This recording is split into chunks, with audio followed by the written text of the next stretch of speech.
Okay, everybody, we're gonna get started on the February workshop of the Canyon County Board of Education. Thanks, to everybody for being here tonight.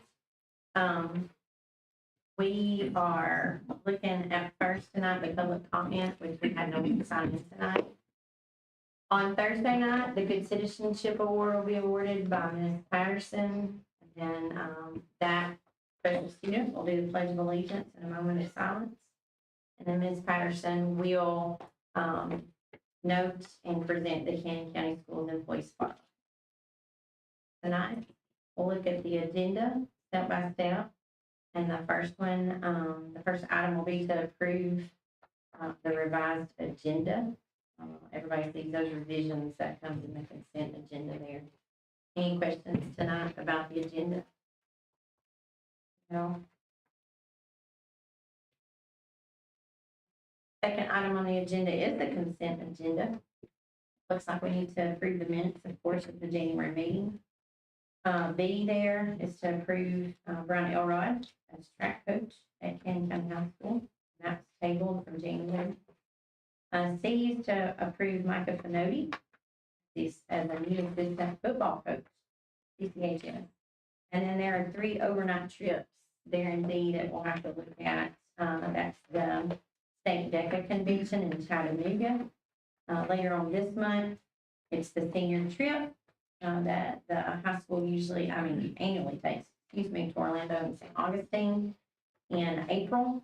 And then the junior beta trip to Orlando, that will be in the summer, June and July. I believe that we have at least Coach Elrod here tonight with us. Me, yeah. He's well known in this community. So cross country, now you're gonna take on track? Yeah, that's awesome. All right. Good deal. You guys have any questions for him? I will say TSSAA, we will not be able to be sanctioned this school year. For every coach we get, we have to pay a fee, we have to do the insurance on the, all that stuff, so, they wouldn't be able to compete TSSAA this school year. What about equipment? For track, that's the Mr. Elrod. Equipment as in actual track. Yeah. I mean, we're a long ways from actually competing. Mhm. We'll have several months. Typically, track will start around March. What we'll do, transitionally, you got distance runners, cross country, and of course, our runners transition into a track in the spring. Carrie Hale, is going to let us have track. We're going to be able to go over run track with them at Warren. I've got Milton Secret. I mean, there's just multiple tracks that I've got contact with coaches. Oh, so you can go there. I can go because they need that. I mean, I can't just keep them at Dillon Park, you know, to make sure they won't get on that concrete. And it's a 600 meter. We need to be. Speed is my thing. I wanna introduce this. We've co-op with Central, and everybody has kind of a lot of parents, a lot of kids have come. Let's run for Canyon County kind of thing, and that's what we want to do. That's why we want to keep it at home. Plus, it develops all these other sports. Speed, your football, basketball, baseball, all that. Tracks very beneficial to everybody. Plus, you'll get something you'll carry over to those distance runners in the fall. So, equipment, singlets and things that year, like Ms. Garrett was talking, we won't be able to run TSSAA. We run mid-state. We can always run mid-state this year. We don't have to be in that. But York Institute is, Josh, I'm talking about. He's reached out. He's got a bunch of free events. He's going to host them all. Pretty much, it's not going to cost us anything. Our cross-country singlets, we've got them. And I surplus those this year. I got new ones. Just depends on what we get as far as when we announce this thing, try to get kids training. But track, the actual real track, has been worked out with a lot of other coaches, a lot of guys that I train with, Murfreesboro, Warren, pretty much everywhere. We're going to try to go once a week, get on an actual track. I was talking to you, Wayne, about that as well.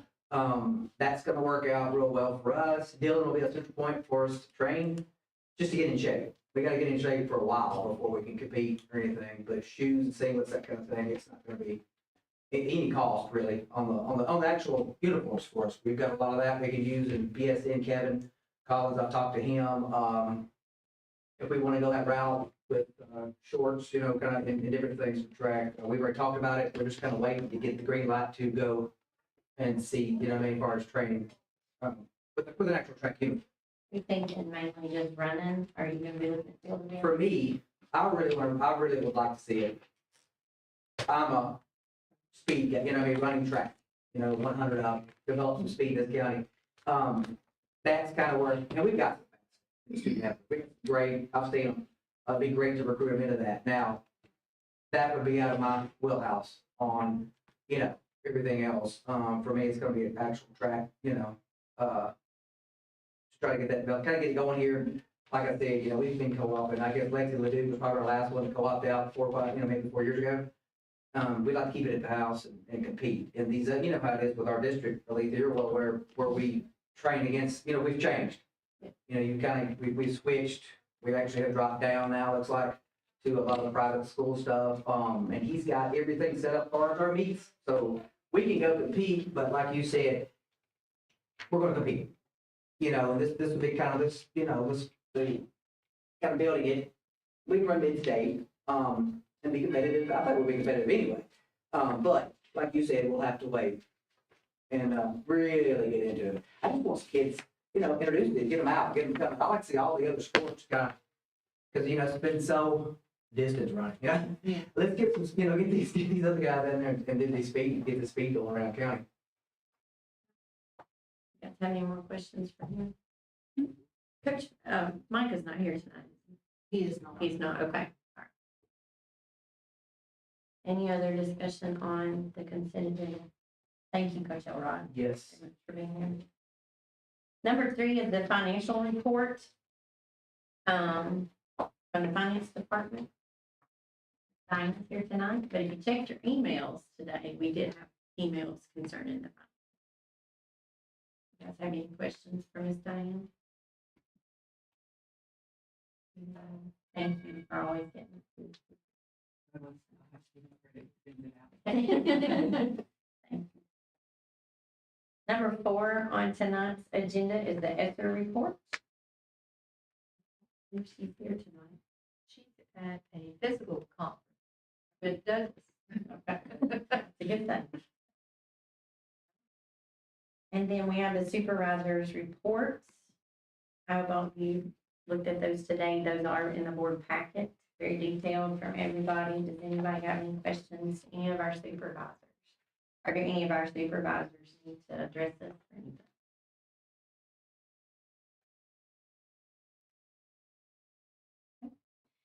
Number 6 is the approval to administer Tennessee Together student survey to 8th, 10th, and 12th graders. I can speak to this since I've done this before. This is actually, Miss Stephanie, this is the survey that we give biannually to our students on vaping and tobacco, substance abuse. And we do this for the coalition as well. It's a great survey. There's no student information given. It's anonymously taken. You have to have parent permission, as any survey. And we've gotten some really good feedback off of these surveys. We started it, I think, about probably 5 years ago that we started giving the survey. And so we just have to ask your permission when it's time to give it again.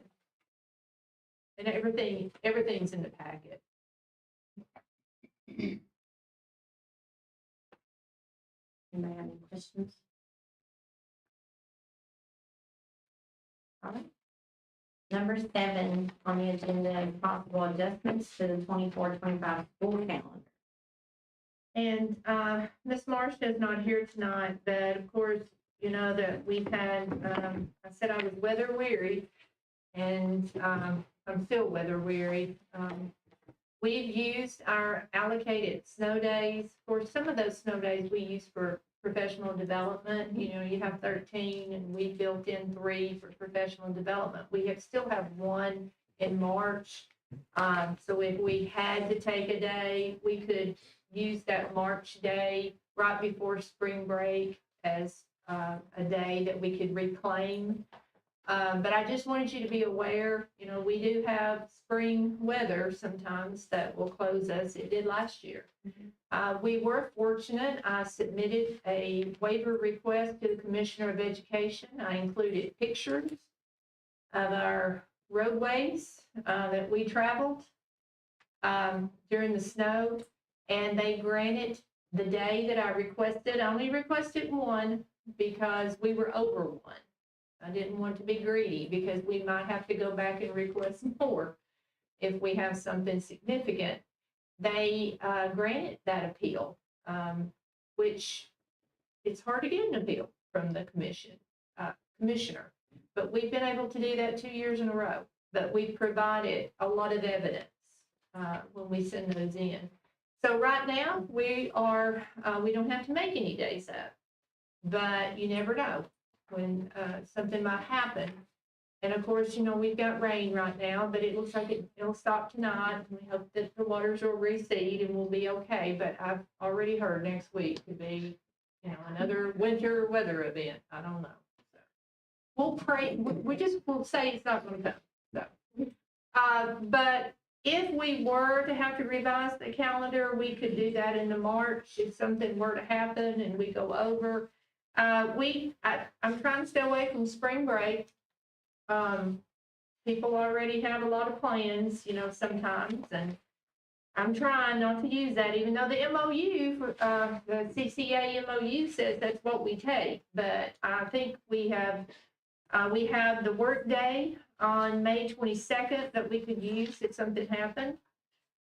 We could actually do report cards on a Saturday. We've done that before. We didn't run buses. We just had report cards. We would go a full day on that Friday if we had to. That would reclaim a day. And then if we had to, we would extend it past Memorial Day a couple of days if something terrible happened. And that's happened in the past, but I don't foresee that. But just to let you know that there's some possibilities there if this happens. But we're not the only ones. There's so many school districts that are out of days. Poor Johnson City, I sat with them today at TSBA, and they're really hurting right now. They've been out so much. And but anyway, and I'll keep asking for waivers if they'll give it to me, if we have to. So I just wanted to bring that to your attention, that possibly we might have to put this back on the agenda in March and alter the calendar. But right now we don't. Thank you for working on those waivers. And thank you for making wise and smart decisions for the safety of our kids and our teachers and everybody Depends on who you talk to. All right, number 8, the approval of bus bids, a bus bid for surplus buses. Yeah, so we have several, and we got 2 bids in. One from Smith Truck Salvage, I think they'll have those, and one from Ivy. I know you can do this either way, where you just approve them all at one or go individually, and that's totally up to you how you want to do it. Those are the bids. So do we have to pick one? You can of these just say, companies? you can just say the overall total on them. So we have to pick one over the other? Is what Well, I'm no, you can do bus by bus. But I can just do them all in a lump. I don't really care.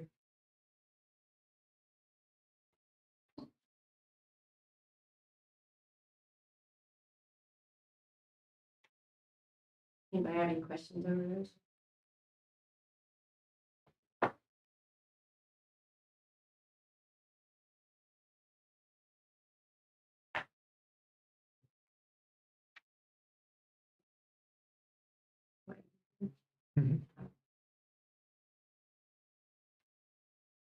All right. No further discussion on that. We'll keep moving. Thank you, Ms. Lisa. We need to approve the review of school board policies 5.100 to 5.310. This is personnel part number 1. Hoping everybody got to look through that. It was in your board packet, or is in your board packet. Are there any questions? Anybody see anything they had questions about or wanted to discuss?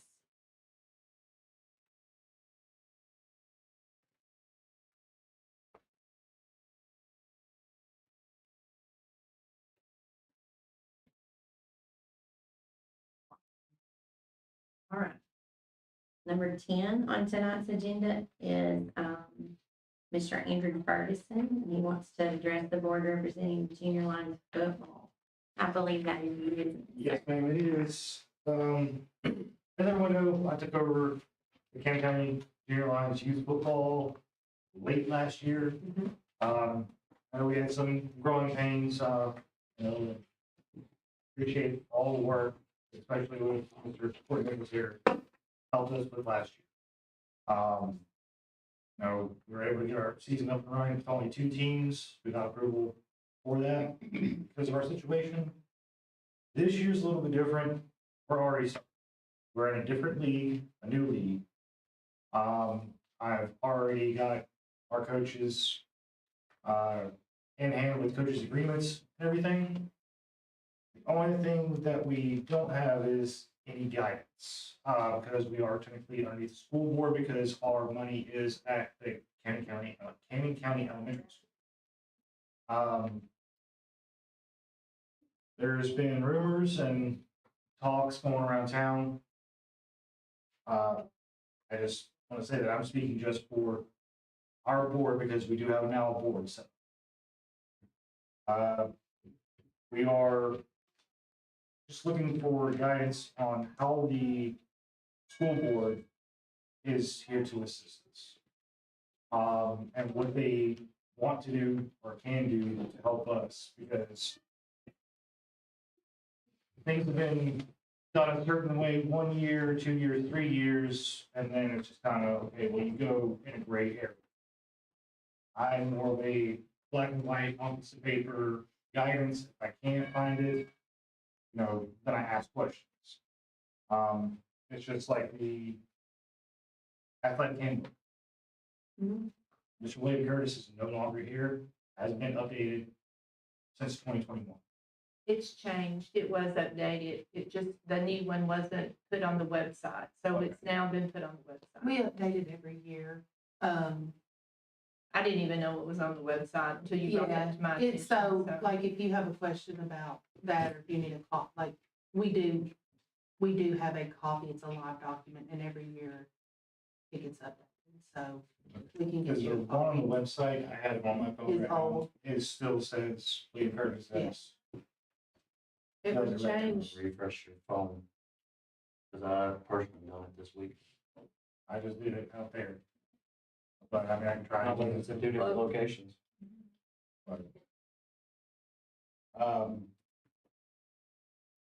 And, there's been talks about us trying to go to a 501c and getting out from the school board. However, we have been told that if we do that, we will lose all funding that we have in our account and all equipment that was donated to us or purchased. But He's pulled it up, but y'all need to get together, so maybe there's another place you're pulling it. But our biggest thing is trying to figure out how the school board and us can work together and make sure everything runs smooth. How many coaches do you have? As of right now, but we are going from 3 teams to 4 teams, because we did move to Duck River Valley Youth Football. And they expanded from 4 years old all the way to 12-year-olds. And the biggest issue that I can see happening is middle school needing a lot more 6th graders. And that means we're going to be putting up 5th graders against mainly 5th and 6th graders, because 3 of their schools do not have a middle school like we do now. and they're not allowed to play middle school football. What was the name of that Duck River what? Duck River Valley Youth Football.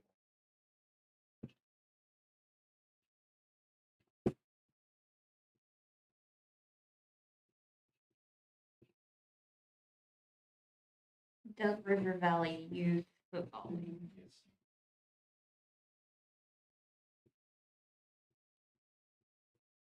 So what do your teams consist of? You said you have 4 Yeah, teams? we're gonna be having 4 teams this year. We're gonna have